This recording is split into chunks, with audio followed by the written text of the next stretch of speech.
Hi friends, అందరికీ నమస్తే. ఈరోజు యోగా దినం. అందరికీ యోగా దిన శుభాకాంక్షలు అండి. ఈరోజు ఎందుకో సంతోషంగా బాధగా ఉంది. ఏంటంటే ఈరోజు అయితే మా అత్తమ్మకు 7వ నెల తిథి. ఇంకొకటి నాకొకటి మా అత్తమ్మ మాటలకు నా చాలా ఏళ్ళ నాటి మాట గుర్తుకొచ్చిందండి. ఏంటంటే మా అత్తమ్మ, నేను పిల్లలను చిన్నగా ఉన్నప్పుడు, అంటే చిన్నపిల్లలప్పుడు సతాయిస్తే తిట్టినా కొట్టినా నన్ను బెదిరించి తిట్టేదండి. తిడితే నాకేమనిపించేది, ఆమె తిట్టిందని బాధ అనేది అయితే అనిపించేది కాదు. నేనేమనుకునేదాన్ని అంటే, పిల్లలను సతాయించినప్పుడు కొంచెం మనం ఇది చేస్తాం కదా, బెదిరించడము కొట్టడము, ఒకటో రెండో దెబ్బలు వేస్తాం కదా. వేసినప్పుడు కొట్టనిచ్చేది కాదు మా అత్తమ్మ. అయితే తిట్టేదన్నమాట, ఆమె స్టైల్లో తిట్టేది. తిడితే నాకు అనిపించేది, మన పిల్లలను ఓదార్చడానికి మా అత్తమ్మ ఉంది అన్నట్టుగా సంతోషపడేదాన్ని, కానీ నన్ను తిట్టింది అని మాత్రం బాధపడేదాన్ని కాదు ఫ్రెండ్స్. ఏంటంటే మనకు అట్లాంటి వాళ్ళు ఉండాలా వద్దా అనేది నా మాట అండి. అవునండి, నాకు అనిపిస్తుంది, బుద్ధి చెప్పే వాళ్ళు కూడా కొన్ని టైంలల్లో ఉంటేనే మనకు కొంచెం అనిపిస్తుంది. ఒక్కొక్క టైంలో బెదిరించే వాళ్ళు కూడా ఉంటే బాగుంటుంది మన అనే స్వతంత్రంతోనే అంటారు అన్నట్టుగానైతే నేను అనుకుంటా ఫ్రెండ్స్ ఎప్పుడైనా. ఇంకోటి ఏంటంటే,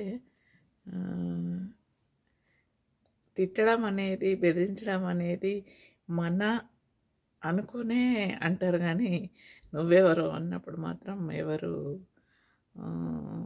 అది తీసుకొని అనరు. ఇష్టం వచ్చినట్టు మాట్లాడడానికైనా, మన మీద అధికారం చూపడానికైనా ప్రేమ అధికారంతోనే తప్ప ఇంకా వేరేలాగా కాదు అనేది నేను అనుకునేదాన్ని. ఇప్పటికీ అప్పటికి డిఫరెంట్, చిన్నతనం కాబట్టి అప్పుడైనా కూడా నేను అలా అనుకునేదాన్ని.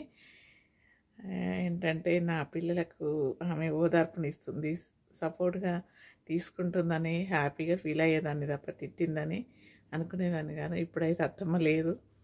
ఏదేమైనా కానీ మనకంటూ జ్ఞానం చెప్పడానికి ఎవరైనా చెప్పినప్పుడు అర్థం చేసుకుంటే బాగుంటుంది అనేది నేను అనుకుంటాను. కానీ అట్లాంటి రోజులు కూడా కావాలంటే కూడా దొరకాయి ఫ్రెండ్స్. మళ్ళీ మన మీద అధికారం, ప్రేమ అనేది కావాలన్నప్పుడు కూడా దొరకవు. అది అర్థమైన వాళ్ళకే, ప్రేమ బంధం అర్థమైన వాళ్ళకే తెలుస్తుంది అనేది నేను అనుకుంటున్నాను. ఈరోజు ఏంటంటే యోగా దినమని అన్నీ నేను వీడియోస్లలో చూశాను. అందరూ ఏంటంటే పళ్ళు, కూరగాయలు, క్యారెట్, ఫ్రూట్స్, డ్రై ఫ్రూట్స్ అన్నీ, యోగా ఆసనాలు అన్నీ చూపిస్తున్నారు. నా వంతుగా నేను మా అత్తమ్మను గుర్తు చేసుకొని ఒక బంధం విలువ ఏంటో అనేది వీడియో చేసి పెడదాం అన్నట్టుగా చేస్తున్నానండి.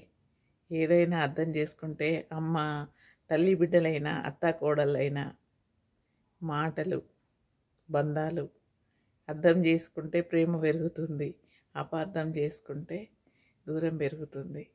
ఉంటా ఫ్రెండ్స్, బాయ్. ఏదైనా మనం అర్థం చేసుకునే దాన్ని బట్టి ఉంటుంది.